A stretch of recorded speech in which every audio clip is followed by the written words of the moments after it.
Happy Sri Rama Navami friends. కానీ ఈ సంవత్సరం నేనైతే పూజ చేయడానికి లేదు. ఇంక అందుకోసమే మార్నింగే ఇంకా మా హస్బెండ్ అయితే ఆయన ఫ్రెష్ అప్ అయిపోయి నేనైతే ఇల్లు క్లీన్ చేసేసాను. ఇంకా ఆయన అయితే పూజ కోసం నైవేద్యాలు అయితే ప్రిపేర్ చేస్తున్నారనమాట. ఫస్ట్ అయితే కొంచెము పేనీతోటి సేమియా పాయసం చేశారు. నెక్స్ట్ వచ్చేసి ఇదిగోండి పులిహోర చేశారనమాట.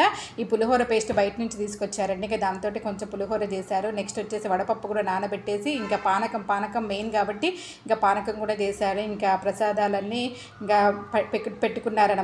ఎందుకంటే దేవుడి దగ్గర పెట్టడం కోసము. ఇంకా అవన్నీ పక్కకు పెట్టుకున్న తర్వాత ఇంకా పూజ చేయడానికి అయితే వచ్చేసారు. ఇంకా ఆయన అయితే పూజ చేసేసారండి. ఇంకా పిల్లలు ఇద్దరు ఉన్నారు కాబట్టి, తట్టు ఆడపిల్లలు కాబట్టి ఇంకా వాళ్ళ ఫాదర్కి ఏం కావాలో అన్ని పక్క నుండి ఇస్తూ ఉన్నారు. ఇంకా తనైతే పూజ చేసేసారు. పూజ చేసిన తర్వాత ఇంకా తన బుక్స్ చదువుకుంటారు. ఇంకా బుక్స్ కూడా చదివేసుకున్నారనమాట. ఈ విధంగా మా ఇంట్లో శ్రీరామనవమి పూజ అయితే చేసుకున్నారండి. నేను బాగుండేది ఉంటే టెంపుల్కి వెళ్ళడానికి కూడా ఉండేదనమాట. ఆ శ్రీరాముని ఆశీస్సులు మనంతైనా మనస్ఫూర్తిగా ఉండాలని కోరుకుంటూ జై శ్రీరామ్ ఫ్రెండ్స్.